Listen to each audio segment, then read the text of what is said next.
மக்கள் அனைவருக்கும் வணக்கம். இன்னைக்கு வந்து என்னுடைய ரேஷன் கார்டில் ரேஷன் பொருள் வாங்கியிருந்தாங்க. அந்த ரேஷன் பொருள் கரெக்டான அளவில் இருக்கா அப்படிங்கிறத செக் பண்ணுறது இந்த வீடியோ. அது போக போன மாதம் நான் ரேஷன் பொருளே வாங்கலை, ஏன்னா ஆட்கள் பற்றாக்குறை அப்படின்னு சொல்லிட்டு ஒரு மாதத்தில் ஒரு 2 நாள் 3 நாள் தான் ஓப்பன் பண்ணியிருப்பாங்கன்னு நினைக்கிறேன். அந்த ரேஷன் கடையே பெரும்பாலானவர் வந்து பொருளே வாங்கலை. இந்த மாதமும் ஆட்கள் பற்றாக்குறை அப்படின்னு சொல்லிட்டு 8ஆம் தேதி ஒரு நாள் ஓப்பன் பண்ணாங்க. அப்புறம் இன்றைக்கி தான் ஓப்பன் பண்ணியிருக்காங்க. ஒரு 8 நாள் கழிச்சு தான் ஓப்பன் பண்ணாங்க. இன்றைக்கி போய் ரேஷன் பொருட்கள்லாம் வாங்கியிருந்தோம்.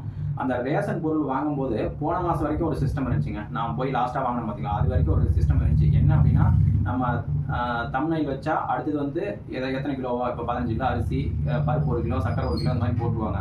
ஆனால் இந்த மாதம் என்னன்னா, இந்த மாதிரி வெயிட் இருக்குது பார்த்தீங்களா, இந்த மாதிரி வெயிட்டில் வந்து இப்போ ரேஷன் கடையில் ஒரு சக்கரை 1 கிலோ அப்படின்னா கரெக்டாக நம்மளுடைய பையை வந்து வைக்க சொல்கிறாங்க. அந்த 1 கிலோ சக்கரை வந்து இங்கே பாருங்கள், இப்போ இந்த மாதிரி டப்பா வைக்கிறாங்களா, இப்போ இந்த டப்பா வைக்கும்போது இப்போ இந்த மாதிரி டப்பாவில் வந்து கரெக்டாக 1 கிலோ அந்த மாதிரி இருந்தால் மட்டும்தான் அங்கே பில் ஆகுதுங்க. என்ன சிஸ்டர் கொண்டு வந்திருக்காங்கன்னு தெரியல இந்த தமிழக அரசு.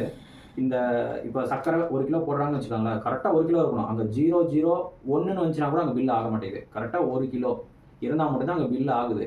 என்ன சிஸ்டத்தை கொண்டு வந்திருக்காங்கன்னு தெரியல இந்த மாதத்துல இருந்து. அது எல்லாமே அதே மாதிரி தான், அரிசி ஆகட்டும், பருப்பாகட்டும், சர்க்கரையாகட்டும், எல்லாமே கரெக்டான வெயிட்டில் அக்யூரேட்டாக இருந்தால் மட்டும் தான் பில் ஆகுது. அடுத்த நபரும் அதுக்கப்புறம் தான் வந்து வாங்குற மாதிரி ஒரு சிஸ்டத்தை கொண்டு வந்திருக்காங்க. இது எதனால் கொண்டு வந்தாங்கன்னு தெரியல. ஒருவேளை இங்கே மட்டும் தான் கொண்டு வந்திருக்காங்களா, இல்லை தமிழ்நாடு ஃபுல்லாக கொண்டு வந்திருக்காங்களான்னு தெரியல.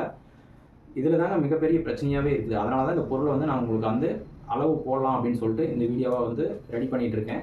என்ன அப்படின்னா, அங்கே 1 கிலோன்னு போடுறாங்க பார்த்தீங்களா, அதில் வந்து கரெக்டாக அந்த ஒரு கொஞ்சோண்டு ஒரு கிராம் அதிகமாக இருந்தாலும் அந்த அரிசியோ சர்க்கரையோ பருப்பையோ எடுத்துடுறாங்க. எடுத்துட்டு அவங்க போடும்போது என்ன பண்ணுறதுன்னா, வேஸ்டேஜும் கீழே கொட்டுது. வேஸ்டேஜ் ப்ளஸ் வந்து அந்த ட்ரேயில் வந்து போடும்போது அதுலேருந்து பாதி ஒட்டிக்குது. நான் என்ன கேட்குறேன் அப்படின்னா, அந்த 1 கிராம் 2 கிராம் ஒரு 10 கிராம் அதிகமாக போட்டால் என்ன குறைஞ்சிரும்?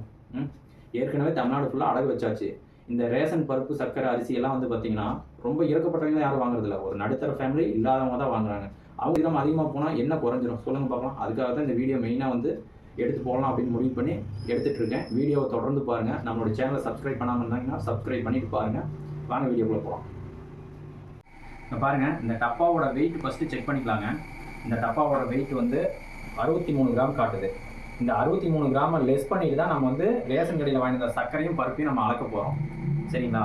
முதல்ல வந்து இதை லெஸ் பண்ணிக்கலாங்க. பாருங்கள், 0 பண்ணிக்கிறோம். உங்கள் கண்ணு முன்னாடி 0 பண்ணுறோம். இங்கே பாருங்கள், 0 பண்ணியாச்சு. இந்த டப்பாவோட வெயிட் இப்போ 0 ஆயிடுச்சு. 0 ஆயிடுச்சுங்களா?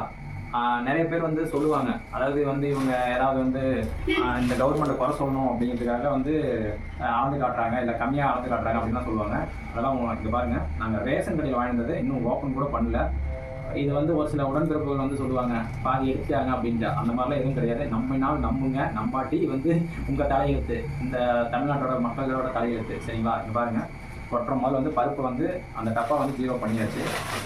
உங்கள் முன்னாடியே வந்து நான் பருப்பு வந்து கொட்டுறேன். இதில் வந்து நான் பருப்பு எடுத்து சாப்பிட்றதுக்கோ இல்லை மற்ற எடுத்து கீழே கொட்டுறதுக்கோ இல்லை. கரெக்டாக 1 கிலோ பருப்பு வாங்கினது. 1 கிலோ பருப்பையும் நான் கொட்டுறேன் பாருங்கள்.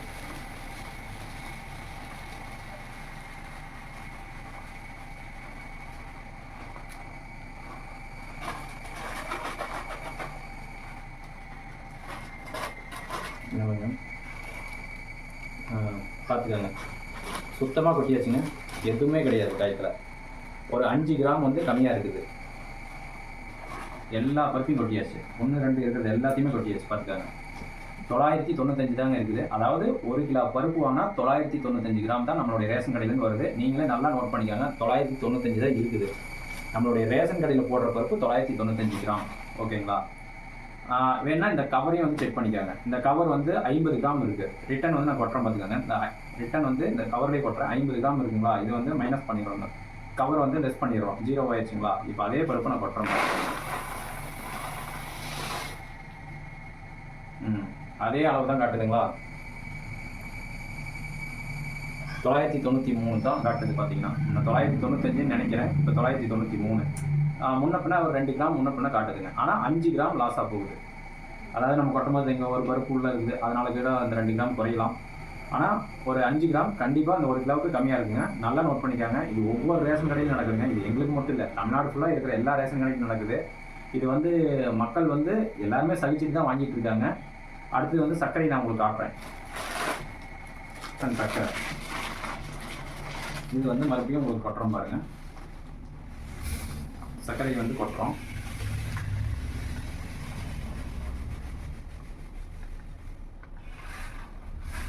சுத்தமாக இருக்கிறது எல்லாத்தையும் தொடச்சி கொட்டிடுறேன். ஏன்னா அப்புறம் பார்க்குற உடன்பிறப்புகள் வந்து சொல்லுவீங்க, அவன் உள்ள பாதி வச்சுட்டு கொட்டுறான் அப்படின்ட்டு.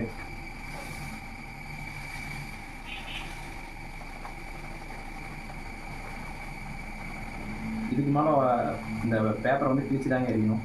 எல்லாத்தையும் கொட்டி வச்சு பார்த்துக்காங்க. இதுக்கு மேலே பேப்பரை வந்து நம்ம கிழிச்சு தான் எரியணும். ஏன்னா இறந்த சர்க்கரை எல்லாத்தையுமே கொட்டிட்டேன் பார்த்துக்காங்க. 992 கிராம் தான் இருக்குது. சர்க்கரையோட அளவு வந்து 1 கிலோவுக்கு 992 கிராம் தான் இருக்குது.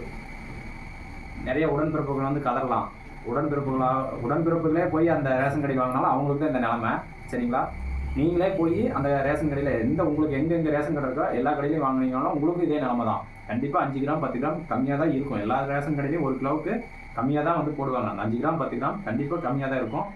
இதை வந்து நீங்கள் வீடியோவிலேயே பார்த்துட்டு தான் இருக்கீங்க. நான் அது வந்து சும்மா வந்து ஒரு 10 கிராம் எடுத்து வாயில் போட்டுட்டு நான் உங்களுக்கு வீடியோ காட்டல. கரெக்டாக இருக்கிறது நான் அப்படியே என்ன நிலைமையோ அதை வந்து உங்களுக்கு போட்டிருக்கேன். பாருங்கள், நல்லா பாருங்கள்.